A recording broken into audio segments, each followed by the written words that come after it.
Cruelle diablesse, elle jette tant de sorts à toute la ville. Chacun a le frisson dès qu'il la voit. Cruelle,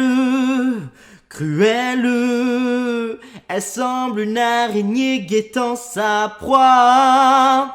Cruelle diablesse. Hello darling, comme dirait Cruella, et bienvenue pour cette nouvelle vidéo après cette intro un peu surprenante, j'imagine, pour vous. Et je vous avoue que je me suis surpris moi-même parce que je n'aurais jamais pensé faire ça il y a 4 ans. Donc voilà, ça prouve bien comme quoi YouTube m'a pas mal aidé sur la prise de risque et prendre confiance un peu en soi, même si c'est un peu gênant. Mais c'était marrant à faire, donc voilà, j'ai bien aimé. En tout cas, aujourd'hui, comme vous l'avez deviné, on va parler de Cruella. Cruella, le film, le live action, enfin, c'est pas un nouveau live action parce qu'on a déjà eu des live action Cruella, mais celui-ci c'est un live action mais qui se passe avant le live action d'origine. Voilà, enfin ça, je vais vous expliquer. Les amis, j'ai oublié de vous préciser une chose. Cette vidéo ne contient aucun spoil. Voilà, le but étant vraiment de vous donner mon avis personnel sur le film et que vous puissiez après derrière profiter pleinement du film au cinéma, en DVD, sur Disney+, enfin comme vous le souhaitez. Mais voilà, n'ayez aucune crainte, vous pouvez vous installer, vous détendre et profiter de la vidéo. Allez, salut! En fait, Cruella, donc le fameux personnage de Cruella que tout le monde connaît des 101 Dalmatiens, film d'animation sorti en 1961, qui lui-même est tiré du livre 101 Dalmatian, qui est sorti en 1956, voilà, donc pour vous mettre dans le contexte, le personnage de Cruella qui est un personnage mythique et emblématique du studio Disney par du coup son charisme, sa méchanceté, sa folie carrément, voilà, parce que on est devant cette femme toute filiforme avec son espèce de gros manteau épais qui est passionnée par la mode et qui veut absolument se démarquer avec un manteau de fourrure en dalmatien. Et donc pour cela, elle est prise quand même à tuer plus de 101 dalmatiens, donc des tout petits mignons, petits chiots là, trop chou, pour se faire un manteau, voilà. Donc elle peut être autant détestable que admirable en tant que méchante charismatique. Et elle a été magnifiquement bien représentée en 1996 par la merveilleuse, la talentueuse Glenn Close, qui a vraiment été la représentation réelle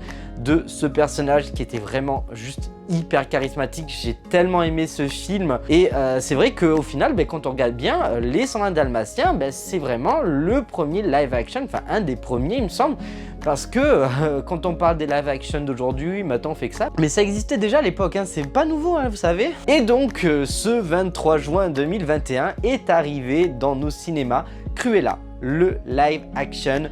Alors ce Cruella se passe avant les 101 Dalmatiens, avant voilà tout ce que vous avez vu avec Glenn Close, le dessin animé, voilà, ça se passe complètement avant. Et donc ce live action va nous raconter le passé de notre chère Cruella, ou plutôt Estella, une jeune fille à qui il va arriver pas mal de choses. Et en fait, l'histoire va nous permettre du coup de découvrir comment on est passé de cette jeune petite fille Estella à la Cruella que nous connaissons aujourd'hui. Et donc c'est Emma Stone qui incarne notre fameuse méchante. Et c'est vrai que quand j'ai vu le film, comment vous dire que au début j'étais un peu sceptique, j'étais un peu en mode mais comment elle va passer de Estella à Cruella, parce que là j'avais du mal au début à me dire est-ce que ça va être vraiment la méchante Cruella qu'on connaît. On a bien vu sur Maléfique, du coup Maléfique où on a Angelina Jolie qui l'incarne à merveille, mais du coup Maléfique devient gentille. Parce que dès le début du film, on nous dit que l'histoire qu'on nous a racontée n'était pas vraie, etc. Donc là, on avait un contexte, mais là, on n'avait vraiment rien. Donc, on se devait d'avoir notre méchante Cruella.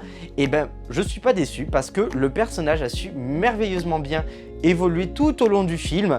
Et je trouve qu'au final, j'ai retrouvé une Cruella pétillante, complètement qui part dans sa folie et j'ai vraiment kiffé, franchement, j'ai vraiment kiffé le personnage et j'ai beaucoup aimé. Et d'ailleurs l'ambiance, alors c'est vrai que beaucoup de gens quand ils ont vu le trailer ils ont dit ah elle a des pouvoirs magiques, enfin il y a des trucs bizarres et tout.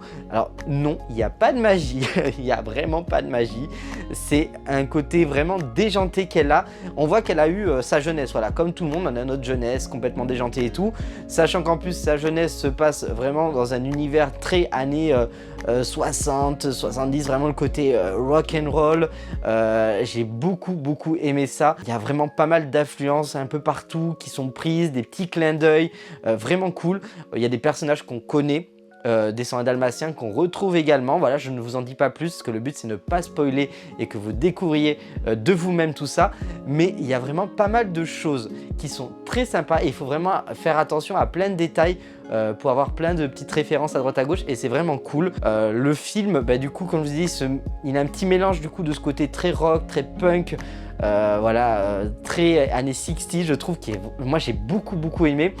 Et à la fois, il y a ce côté très Diable s'habille en Prada qu'on va pouvoir retrouver avec la Baronne. Et la Baronne qui est un personnage que j'aime vraiment beaucoup, vraiment très bon personnage, magnifiquement interprété par Emma Thompson en même temps. Juste Emma Thompson, je veux dire cette actrice est juste géniale, c'est une de mes actrices préférées, je l'aime énormément. Et dans le rôle de la Baronne, finalement on va retrouver un peu la Cruella qu'on connaît dans les 101 Dalmatiens et j'ai vraiment aimé ça, c'était vraiment top. Il y avait vraiment ce côté très Miranda aussi, très mode. D'ailleurs si vous aimez la mode, vous allez être servi parce que il y a beaucoup de références à la mode, il y a beaucoup de tenues magnifiques je trouve.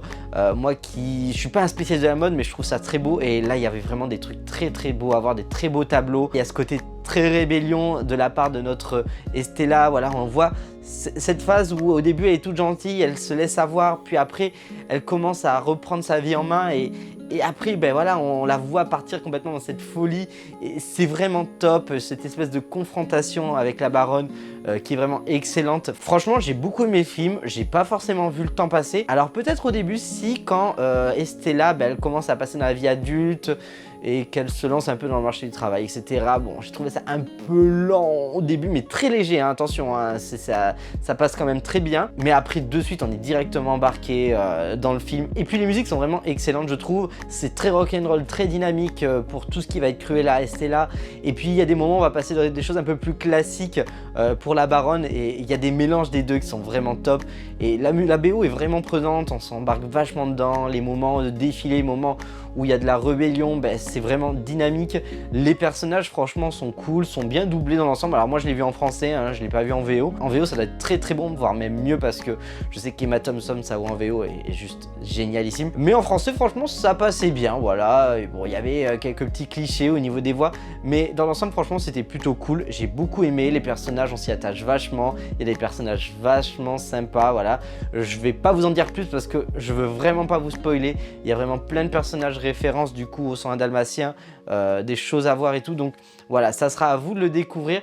Mais oui, on s'attache beaucoup au personnage d'Estella qui va évoluer, on va vraiment s'attacher, on va vraiment voir ce côté crazy, ce côté méchant qui va apparaître. Et c'est ça qui est bien, c'est qu'en fait là, Disney assume complètement que Cruella soit méchante. Voilà, on n'est pas dans le côté ouais elle était méchante mais pour le live action on va vous faire quelque chose d'un peu plus soft, en fait elle n'était pas si méchante que ça. Non, ici elle est méchante et ça c'est juste plaisant à voir et limite via son histoire on s'attache à son côté méchant et on la comprend en fait dans un sens. Donc ça c'est vraiment cool, j'ai vraiment beaucoup aimé le film, je vais pas vous mentir, pour moi c'est l'un des meilleurs live action, si ce n'est le meilleur, parce que je trouve que le personnage de Cruella est magnifiquement représenté, il y a une très belle évolution, on nous donne du sens à son histoire, à sa folie, à sa méchanceté, même si on pourrait se dire bon écoute c'est bon maintenant, ok tu peux redevenir gentil. Mais au final, ben, vous allez voir, quand vous allez voir le film, vous allez comprendre pourquoi au final, non. Mais vraiment très bon film, c'est très bien réalisé, il y a des très jolis effets. Voilà, comme je disais au niveau de la mode, c'est super bien fait, les tableaux. Il y a le côté très mode chic de la comtesse, le côté très glam punk, rock, du coup de Estella. Et j'aime énormément, voilà, des personnages secondaires qui sont quand même plutôt attachants. Il y a quelques petits rebondissements assez sympathiques aussi, même si j'avais beaucoup de doutes sur le scénario, il y avait quand même des choses qui étaient prévisibles, voilà. Peut-être ça manquait un peu de surprise, mais dans l'ensemble c'est juste très bon, c'est un super divertissement. Tout le monde peut le voir, franchement, même un public plus jeune, c'est pas le côté trop dark de Cruella, même s'il y a des choses, bon, tu te dis, ouais, elle est quand même méchante, mais dans l'ensemble, voilà, je trouve que c'est un film qui quand même peut être vu par tout le monde. Et à la fois, on assume le côté méchant, on dit pas, ouais, non, mais en fait, elle est pas si méchante que ça. Donc ça, c'est plutôt cool. Et voilà, en termes de scénario, de dialogue, c'est cool, il y a des belles références, il y a des beaux tableaux, c'est quand même bien réalisé dans l'ensemble. Donc franchement, c'est une très très belle surprise, ce Cruella. Et ça fait plaisir pour son premier retour au cinéma, voilà, parce que j'avais attendu ce film spécialement pour mon retour au cinéma, de voir ça, que du bonheur, et c'était vraiment des plus agréables de retourner enfin au cinéma. Donc allez-y, retournez au cinéma, c'est hyper important de soutenir les cinémas. Ils ont beaucoup trop souffert de la crise, comme tous les commerces, comme tous les restaurants, comme tous les lieux culturels.